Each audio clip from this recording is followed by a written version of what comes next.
I started the museum in 2012 when I moved back here and found this building available for sale.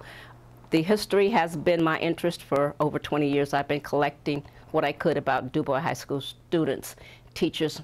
My thinking was, okay, kids need to know this. I bought this house in Mount Hope in about '96 or so against the advice of some local people because of drugs. And my thinking was, kids still need to know there's an option. And as I've spoken to kids, and I'll say, do drug dealers have a problem talking to you? The answer is always no. And I'm saying to older folks, drug dealers talk to the kids, let them know there's an option to whatever they're going through. People went through stuff years ago. They are going through stuff nowadays, but they can get beyond it. That class has 3 PhDs out of 48 students.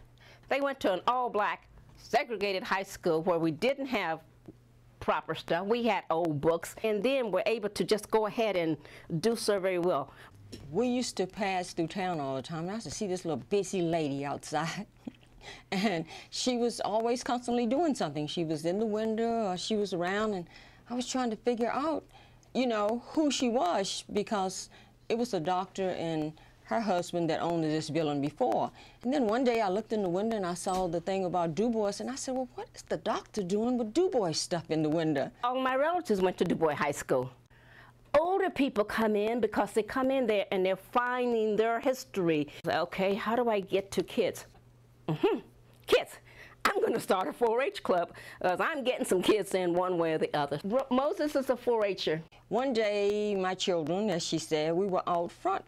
I was kind of like laying the law down to them. This is what you got to do, and this is what you better not do, and this is what time you better be such and such a place. And she thought that I was lost, and she came to the thing, hey, you need some help? Well, what are you looking for? So, of course, her grandson knew Moses, my grandson, and he hollered at Moses, so that was it. It was all over. I had the kids, she needed the kids. And I knew these kids liked the typewriter because it's something they can do. While they're there typing, you know, they can learn a little bit about Janice Muse. A couple of my board members mentioned a community garden to me. We had a couple of the ag agents from West Virginia State come up. It turns out, well, they kind of have it in mind next year. But I said, I want to see something grow in this year. Most of the beds I put together with help from the community, I'd see somebody walking by if they spoke, or if they didn't speak, hi, would you like to volunteer? This is the community. You're part of the community. And with no funding or no big plan, it has really come together. The community people are just coming in and doing what they need to do. My whole point is, it's the community. It's not mine, it's the community. She will see somebody walking down the street, it's like, hey, you need to be a part of this group. And these people did show up for our first steering committee meeting, so that was really wonderful. Get out of the car, come help me pick up this trash, okay? And it'll be cleaned up. Yes, I know it'll be messed tomorrow.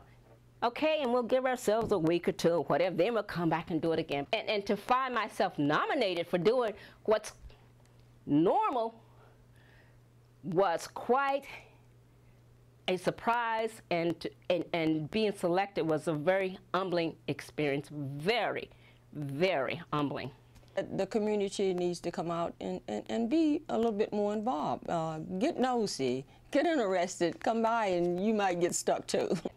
Probably a week or so ago, I was taking some water over to the garden. And as I was crossing the road, right here on the corner, you know, you can see a number of trucks and buses have hit the sign, knocked into the building. But anyway, somebody turned the corner, and I was hurriedly getting across the road. And a lady leaned out the window and said, don't worry, we won't hit our community lady. And it's like, yes, God, thank you, I'm accepted. I'm called the community lady.